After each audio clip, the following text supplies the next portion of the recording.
రాజకీయాల్లో విలువలు తగ్గిపోతున్నాయి, విశ్వసనీయత పోతుంది.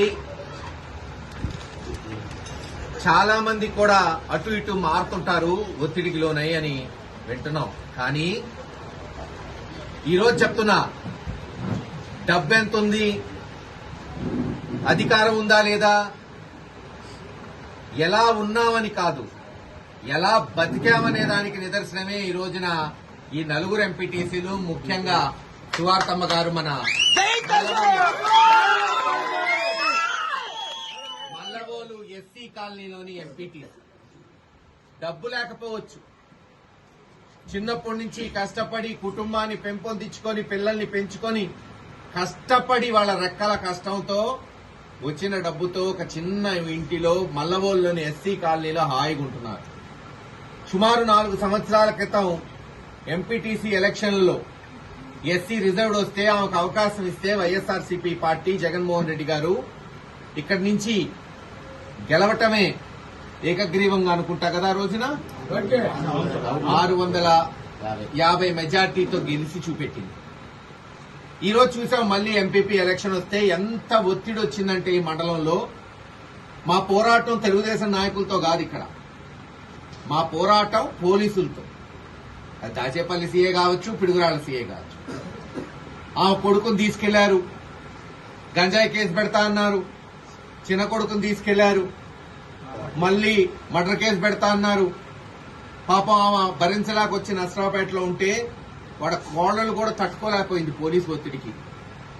వచ్చి ఒకటే చెప్పింది, ఎందుకులే రాజకీయాలు మానుకుందాం, అవసరమైతే రాజీనామా చేద్దాం అంటే సువర్తమ్మ గారు ఒకటే చెప్పింది, నాకు వైఎస్ఆర్సీపీ పార్టీ అవకాశం ఇచ్చింది, ఉన్నంత కాలం ఆ పార్టీలో ఉంటాను, అవసరమైతే నలుగురికి సేవ చేస్తాను తప్పితే ఈ భయానికి లొంగే ఆమె కాదని నిజమైన పల్నాటి పౌరుషం అంటే ఏంటో చూపెట్టి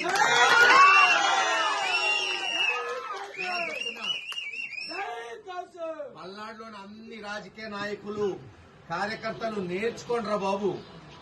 మీసాలు తిప్పటం, తొడలు జరచడం కాదు, దమ్మంటే ధైర్యం అంటే, దమ్ము ధైర్యం అంటే ఇది. ఇటువంటి అమ్మ దగ్గర నేర్చుకోవాలి ప్రతి ఒక్కడు దయ్యము ధైర్యం అంటే. ఏదో 4 బిస్కెట్లు వేస్తే ఇటు నుంచి అటు పడగెత్తటం చూశాం కదా. అక్కడ కొత్త గణేష్పాడులో మాకు బలం తక్కువైనా ఆ రోజు ఎంపీటీసీ గెలిస్తే అతనికి వైస్ చైర్మన్ ఇస్తే వెన్నుపోటు పొడిచి టీడీపీలోకి పోయాడు. లేదు, వేమవరంలో చూశాం, యూజ్లెస్ ఫెలో, పనికిమాలినోడు కింద లెక్కేయాల. ఇటు గెలిచి అటు పోయాడు. అక్కడ ఎంపీటీసీ ఎవరో శ్రీనివాసరెడ్డి ఎవడో వేమవరంలో, అది వాళ్ళ పాలసీ. కానీ సువార్తమ్మ దమ్ము ధైర్యం అంటే ఏంటో వైఎస్ఆర్సీపీలో చూపెట్టింది. నలుగురు ఎంపీటీసీలు పాపం 5 గురువయ్య గారితో కలుపుకొని ఎంత ఒత్తిడి అంటే ప్రతి ఒక్కళ్ళకి, అటు గంగిరెడ్డిపాలెం ఎంపీటీసీ బీసీ, లేదు మాచవరం ఎస్సీ, మోర్జంపాడు బీసీ, ఇక్కడ ఎస్సీ, గురువయ్య గారు 6 వయసులు అయినా సరే పాపం వాళ్ళు నీతిగా నిలబడ్డారు. ఈ రోజున వాళ్ళని ఖచ్చితంగా రేపు పార్టీ గుర్తుపెట్టుకుంటుంది. ఎందుకు ఈ రోజు ప్రెస్ మీట్ పెట్టామంటే తెలియాల వీళ్ళ కష్టం, వీళ్ళ నిబద్ధత. చాలా మంది ఏమనుకుంటారంటే ఏముందిలే డబ్బు లేకపోతే వాళ్ళని కొనేయచ్చు అనుకుంటారు. తెలుగుదేశం వాళ్ళు కొంటామన్నా వాళ్ళ కుదరలా, ఇటువంటి వాళ్ళు అమ్ముడు పోలా. ఇది వీళ్ళ నిబద్ధత. ఈరోజు అమ్ముడు పోయి ఉండొచ్చు మిగతా వాళ్ళలాగా, కానీ పోలేదే. ఖచ్చితంగా గుర్తుపెట్టుకుంటాం ఇటువంటి వాళ్ళని.